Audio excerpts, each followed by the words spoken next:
Hi అండి, ఎలా ఉన్నారు? అందరు బాగున్నారా?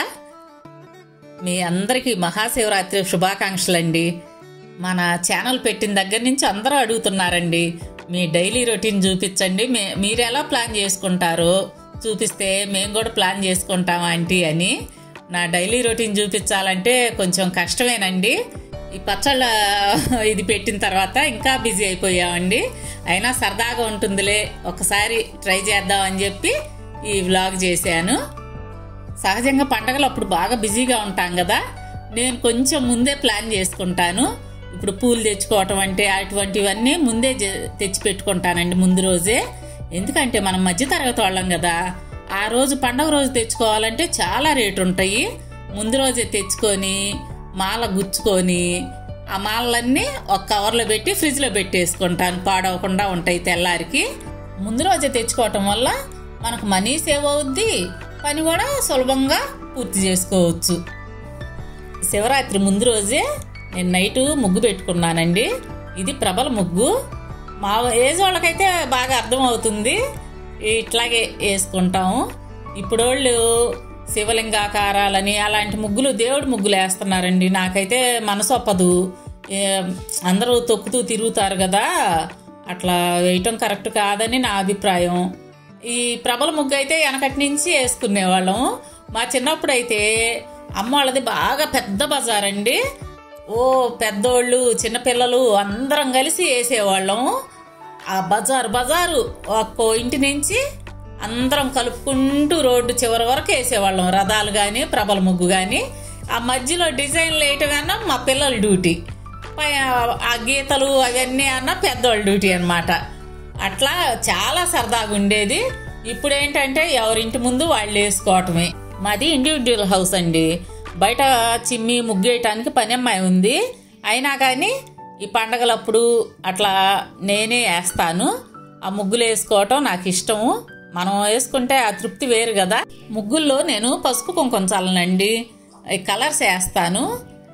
అంత ముందు అయితే చల్లేదాన్ని, కానీ నాకు చల్లకూడదని తెలిసిన దగ్గర నుంచి నేను కలర్స్ తెప్పించుకొని ఇట్లా బాక్సుల్లో పోసి పెట్టుకొని ముఖ్యమైన రోజుల్లో ఇట్లా కలర్స్ వాడతాను ముగ్గులకి. మన వాళ్ళు ముగ్గులు కూడా చూపించమంటున్నారండి, మీరే చూపించండి ఆంటీ అని. చూడండి ఎలా ఉంది నా ముగ్గు, నచ్చిందా మీకు?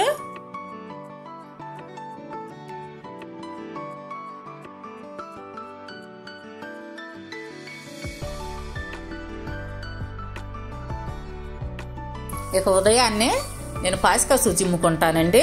నిద్ర లేగటం ముందు పొయ్యిగట్లు అవన్నీ తుడుచుకొని ప్రతిరోజు పాసికసు చిమ్మేస్తాను.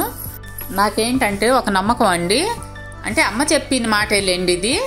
ఇంటి ముందు ముగ్గేయకుండా ఒట్టి ఖాళీ వాకిలతో మగవాళ్ళు బయటికి వెళ్ళకూడదు, పాసికసు చిమ్మక ముందు బయటికి వెళ్ళకూడదు మగవాళ్ళు. ఇప్పుడు పాల ప్యాకెట్లు వచ్చినాయండి. పాలు ఇంతకుముందు రెడ్ ప్యాకెట్లు వేయించుకునేదాన్ని, ఇప్పుడు గోల్డ్ ప్యాకెట్లు వేయించుకుంటున్నాను. వీటి వల్ల బాగా మీగడ బాగా గడుతుందండి, వెన్న బాగా వస్తుంది. ఈ పాలు కాసేటప్పుడు గిన్నెలో అడుగున కొంచెం వాటర్ ఉండేటట్టు చూసుకోండి, ఎందుకంటే గిన్నె అడుగు అంటకుండా ఉంటుంది. నాకు కాఫీ టీ అలవాటు లేదు, మా వారికి ఒక్కరికే కాఫీ కల్పిస్తాను, ఆయన ఒక్కరే తాగేది మా ఇంట్లో.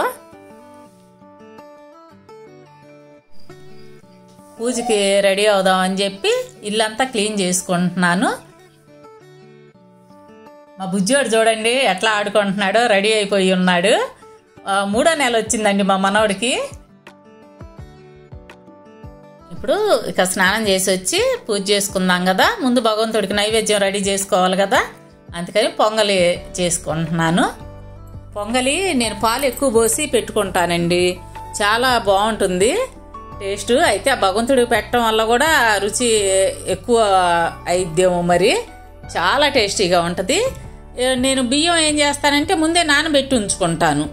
అందులో పచ్చెనపప్పు, సగ్గు బియ్యం వేసి శుభ్రంగా 4 సార్లు కడిగి పెట్టుకొని ముందే నానబెట్టుకొని వేయటం వల్ల మనకి పొంగల్ తొందరగా ఉడికిద్ది అన్నమాట. పాలు తెరులుతున్నప్పుడే బియ్యం అవి వేసుకోవాలి. పాలు తెరలకుండా వేసారనుకోండి అడుగంటి సగ్గుబియ్యం మాడిపోద్ది పొంగలి. పొంగల్ రెడీ అయ్యాక స్వామికి నైవేద్యంగా పెట్టి పూజ చేసుకున్నానండి. మాది పూజ రూము సపరేట్గా రాలేదండి, చిన్నది పూజా మందిరం వచ్చింది. ఆ చిన్న పూజా మందిరాన్ని ఎలా ఆర్గనైజ్ చేసుకోవాలనేది సపరేట్ వీడియో చేశాను, లింక్ ఇస్తాను చూడండి.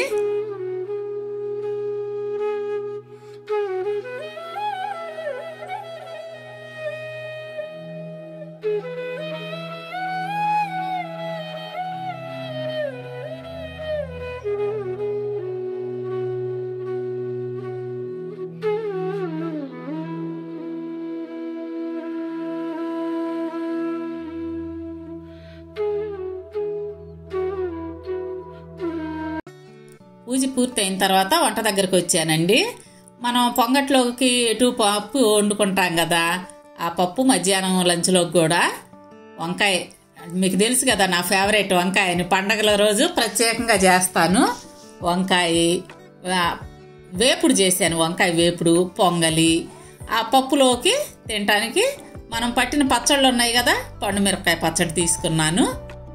చూసారా మా గుంటూరు కారం. అదిగోండి, నేను మీగడ గురించి చెప్పాను కదా, ఆ గోల్డ్ ప్యాకెట్లతో తోడేసుకుంటే ఎంత మీగడ కడుతుందోనండి, అసలు చాలా వస్తుంది వెన్న. అది కాసి నేను నెయ్యి కూడా చేసుకుంటున్నాను. మధ్యాహ్నం భోజనం ఒక్కదాన్ని కూర్చొని తిన్నానండి, అంకుల్ రావటం లేట్ అయింది, అందుకోసం నేనే తిన్నాను ఒక్కదాన్నే. అక్క కూడా పండగని లేటుగా వచ్చిందండి, అంతలోకి కాసేపు బాబుతో ఆడుకున్నాను. ఆడుకొని తర్వాత అక్క నేను కలిసి పచ్చళ్ళు పట్టాము.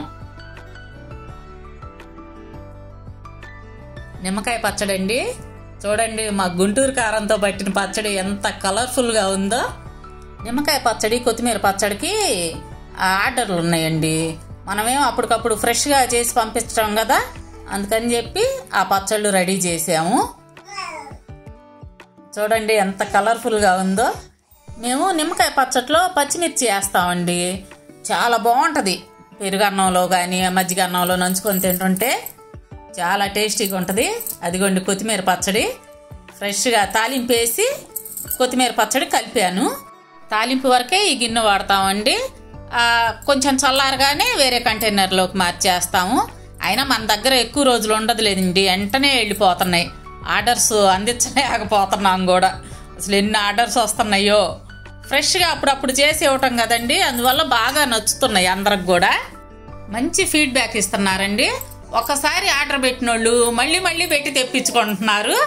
ఈ పనులన్నీ పూర్తయ్యేసరికి నైట్ అయిందండి. శివరాత్రి రోజు ఈ విధంగా గడిచింది మా డే అంతా. మరో వ్లాగ్తో మరొక రోజు మీ ముందుకు వస్తాము. అప్పటి వరకు బాయ్.